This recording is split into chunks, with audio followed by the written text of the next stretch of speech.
In this video, we're going to take a look at one of the main bottlenecks of learning to swim, and that is taking a side breath. If you've taught swimming for any amount of time, you probably realize and know that side breathing is probably one of the more difficult things to teach. Here's a quick, easy 3-part progression to teach side breathing to your students. Hopefully this will help out. Have your students front float with both hands on the middle step. To take a side breath, you have to exhale first, take one hand off the step, look over your shoulder, take a breath, put your head back in the water and your hands back on the steps. And every good side breath has 2 unique characteristics. First, the student has to look over their shoulder while keeping the back of their head in the water. And secondly, the hand that's pulled away from the step needs to remain on the front side of the body. Otherwise, the person may flip over into a back float.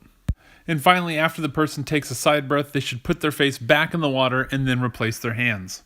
And if your students want something a little bit more challenging, have them practice the same skill with both hands against a wall or floating around in open water.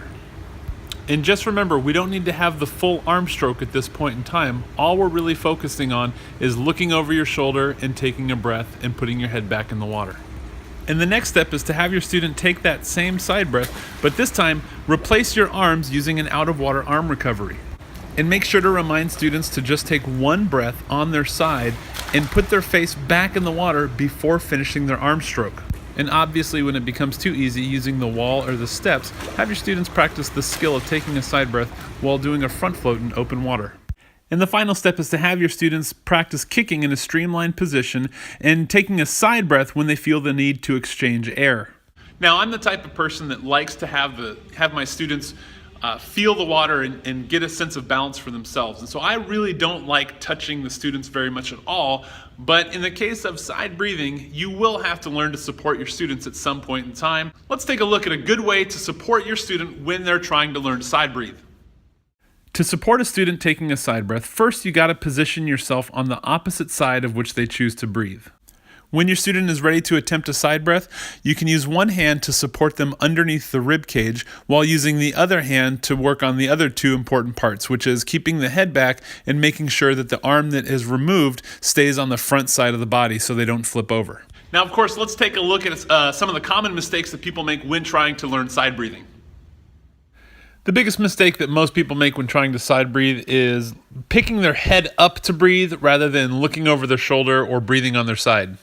And the easiest way to try and fix this problem is to have them exaggerate turning their neck and putting the back of their head in the water before they put their face back in to continue swimming. And after doing that exaggerated movement so many times, they're eventually going to figure out an easier way to do it to where they can just turn their head to the side, take a breath, while keeping the back of their head in the water. And the second most common mistake most people make when side breathing is flipping all the way onto their back to breathe rather than just turning their head and taking a quick side breath. And to fix this, just make sure that when your students are taking a side breath, they're keeping the weight of their arms on the front side of their body so they don't tip over. Now, one of the problems I see most instructors have with teaching side breathing is they try to add it on after teaching flutter kick and front crawl arm strokes, and then they just add on side breathing. But the thing is that's almost a little too much to work on at any given time. So what I would recommend is to take the skill of side breathing, the actual skill, separate it from the kicking and the arm strokes, work on just that skill, and then once they're good at that, with the timing and the breathing and the arm stroke and all that other thing, then go ahead and plug it back into their front crawl, and you'll have much more success.